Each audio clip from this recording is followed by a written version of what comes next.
کہ فَاسْتَجَبْنَا لَهُ وَنَجَّيْنَاهُ مِنَ الْغَمِّ، ہم نے اس کی دعا قبول کر لی اور ہم نے اسے غم سے نجات دی۔ تو اس سے یہ پتہ چلتا ہے کہ جب ہم آیت کریمہ پڑھتے ہیں لا الہ الا انت سبحانک انی کنت من الظالمین، اللہ کے سوا کوئی عبادت کے لائق نہیں، اے اللہ تو پاک ہے، میں یقیناً ظالموں میں سے، قصور میرا اپنا ہے، گناہ میرے اپنے ہیں، غلطیاں میری ہیں۔ جب انسان اپنی غلطی کا اعتراف کرتا ہے تو اللہ تعالیٰ اس سے بڑا خوش ہوتا ہے، کیونکہ شیطان نے تکبر کیا تھا، ابا، انکار کیا، واستکبرا، اور تکبر کیا، وکان من الکافرین، اور وہ کافروں میں سے ہو گیا۔ تو جب انسان اللہ کے حکم سے انکار کرتا ہے اور تکبر کرتا ہے کہ میں بڑی چیز ہوں اور اللہ کا حکم نہیں مانتا، تو پھر اللہ تعالیٰ کی ناراضگی آتی ہے۔ شیطان انسان کا دشمن ہے، شیطان انسان کے پیچھے لگا رہتا ہے اور وہ اس کے دل میں طرح طرح کے خیالات ڈالتا ہے، وسوسے ڈالتا ہے، اور کبھی کبھی اس کو ایسی باتیں سجاتا ہے، اللہ نے تمہارے لیے کیا کیا، تمہاری تو کوئی دعا ہی قبول نہیں ہوتی، کوئی فائدہ نہیں اللہ تعالیٰ کو پکارنے کا، جاؤ کسی اور کے پاس۔ لیکن ہم دیکھتے ہیں کہ کس طرح اللہ سبحانہ وتعالیٰ نے اس دعا کی بدولت یونس علیہ السلام کو معاف فرما دیا اور یونس علیہ السلام کو غم سے نجات دی، اور ساتھ ہی خوشخبری دی کہ اور سارے مومنوں کو بھی ہم ایسے ہی نجات دیتے ہیں۔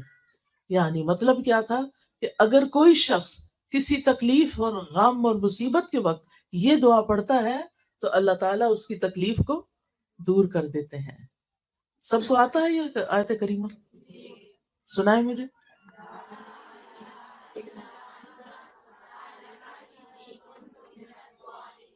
شابش، بہت ہی اچھا۔ تو اس سے کیا پتہ چلتا ہے کہ جب دل پہ بوجھ آئے، جب دل پہ غم آئے، جب کوئی فکر آئے، جب دل اداس ہو، جب دل پریشان ہو، تو کیا کریں؟ یہ آیت کریمہ پڑھیں، تسبیح پڑھیں۔ تسبیح غموں کا علاج ہے۔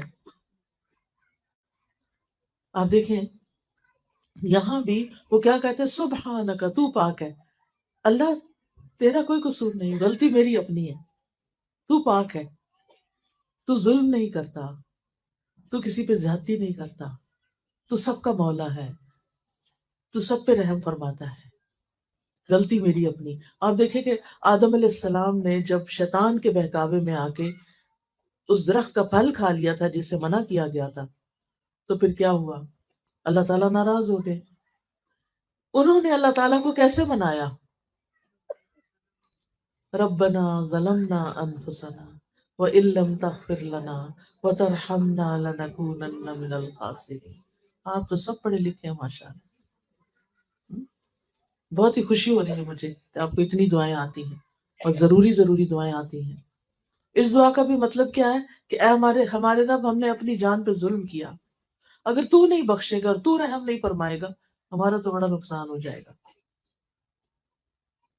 تو اپنی غلطی مان لینا، اپنے گناہوں پہ توبہ کر لینا، اپنے کسی قصور کو یاد کر کے رو دینا، یہ اللہ تعالیٰ کی رحمت لاتا ہے اور دعائیں جلدی قبول ہوتی ہیں۔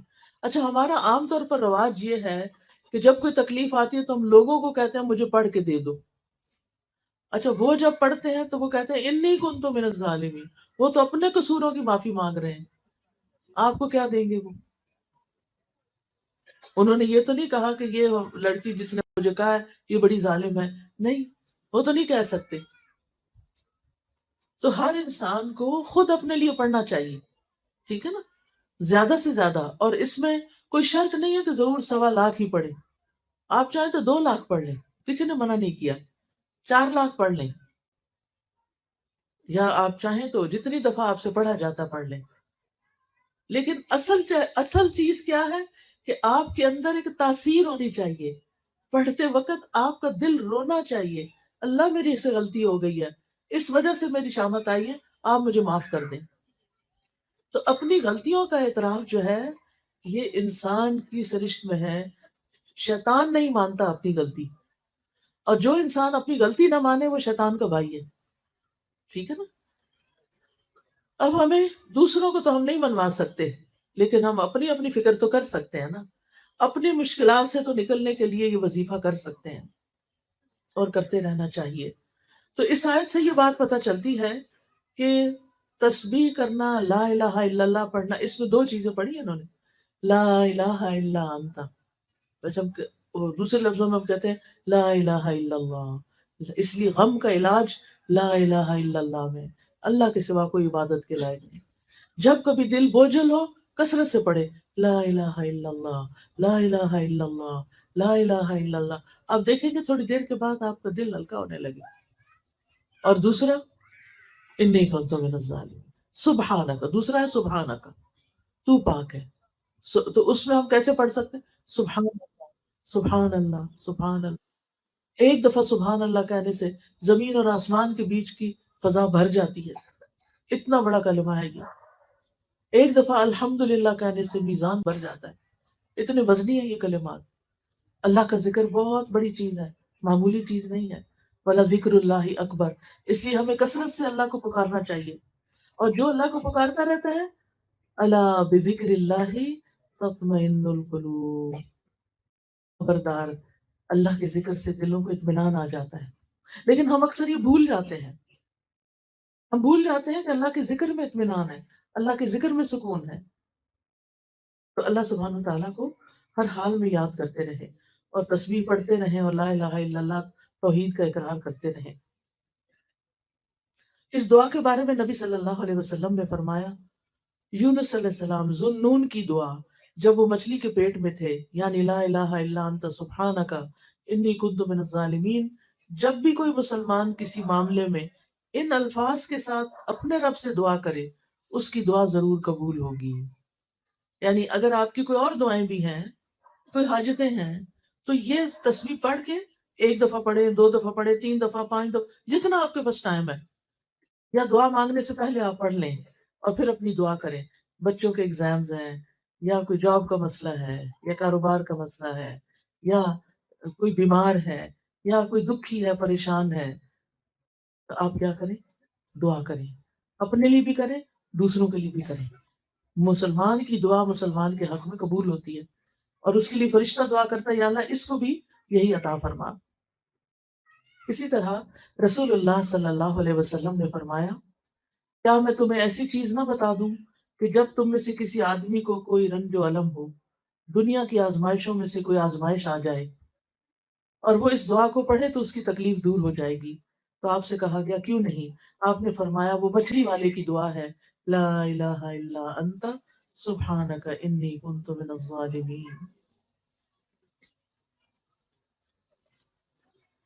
اس دعا کو دعائے کرب کہا جاتا ہے، یعنی کرب و بلا کے وقت یہ دعا پڑھی جائے۔ اس دعا میں نا چار چیزوں کو وسیلہ بنایا گیا ہے، ایک توحید کو، ایک تسبیح کو کہ اللہ ہر عیب سے پاک ہے، اور پھر اپنی عبادت کے اقرار کو، اور اپنی غلطیوں کے اعتراف کو۔ یہ چار چیزیں ہیں خاص اس دعا کے اندر، جس کی وجہ سے دعا کی قبولیت ہوتی ہے۔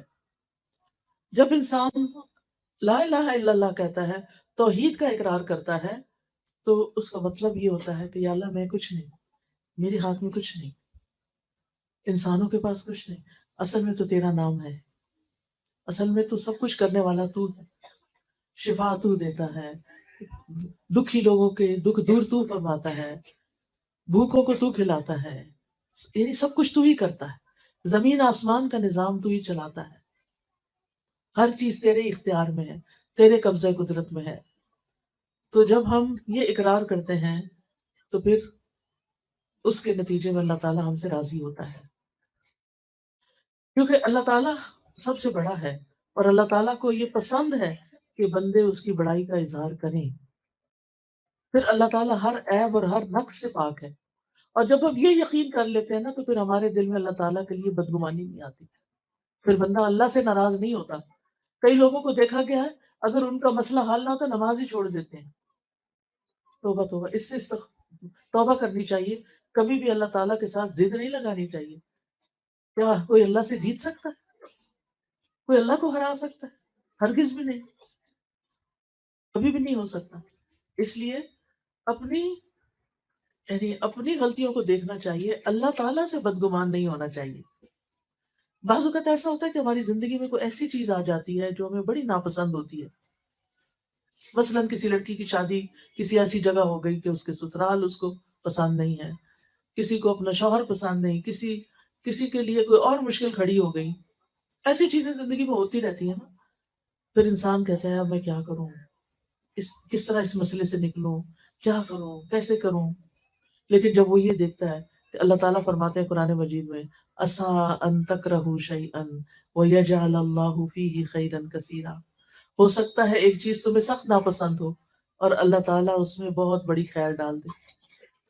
بعض اوقات آپ کی ٹرانسفر کسی اور شہر میں ہو جاتی ہے، آپ کا کاروبار کہیں اور ہوتا ہے، آپ کو اپنے دوست، ماں باپ، بہن بھائی چھوڑنے پڑتے ہیں، یہ سارے دکھ کے وقت ہوتے ہیں، لیکن پھر آپ کیا سوچتے ہیں اس میں بھی کوئی خیر ہوگی، اس کے پیچھے بھی کوئی حکمت ہوگی، اللہ تعالیٰ میرے حق میں کبھی بھی برا نہیں کرتا، اللہ تعالیٰ بڑا ہی مہربان ہے، یا اس میں کوئی خیر ہوگی، کوئی فائدہ ہوگا۔ اور بعض سلف صالحین کہتے ہیں کہ ایک میرا فیصلہ ہوتا ہے اور ایک اللہ کا فیصلہ ہوتا ہے، نافذ تو اللہ کا فیصلہ ہوتا ہے، جب وہ اللہ کا فیصلہ نافذ ہو جاتا ہے اور وہ میری مرضی کے خلاف بھی ہوتا ہے تو تب بھی میں خوش ہوتا ہوں، میں کہتا ہوں میرا رب مجھ سے زیادہ جانتا ہے، میرے حق میں کیا بہتر تھا اس کو زیادہ پتا ہے۔ مثلا آپ کو بیٹے کی بڑی خواہش ہے اور بیٹی پیدا ہو جاتی ہے، اتنا دکھ لگ جاتا ہے لوگوں کو، بعض لوگ تو بیٹی دیکھتے بھی نہیں ہیں، عید ہی کو جا کے دے دیتے ہیں یا مار ڈالتے ہیں یا پھینک دیتے ہیں، ایسے بھی واقعات ملتے ہیں، یا بیوی کو گھر سے نکال دیتے ہیں حالانکہ اس میں بیوی کا کوئی قصور نہیں، وہ تو اللہ کا فیصلہ ہے نا، جس کو چاہے بیٹے دے، جس کو چاہے بیٹیاں دے، جس کو چاہے دونوں دے، جس کو چاہے کچھ بھی نہ دے، یہ تو اللہ کا فیصلہ ہے، یہ تو اس کو پتا ہے کہ کس کے ساتھ کیسا معاملہ کرنا ہے۔ بندے کا کام کیا ہے کہ اللہ کے فیصلوں پہ راضی ہو جائے، یہ سوچ کے کہ اللہ زیادہ علم والا ہے، اللہ کی حکمت زیادہ ہے، اگر مجھے نہیں پتا تو یہ میری اپنی عقل کا قصور ہے کیونکہ میری عقل چھوٹی ہے۔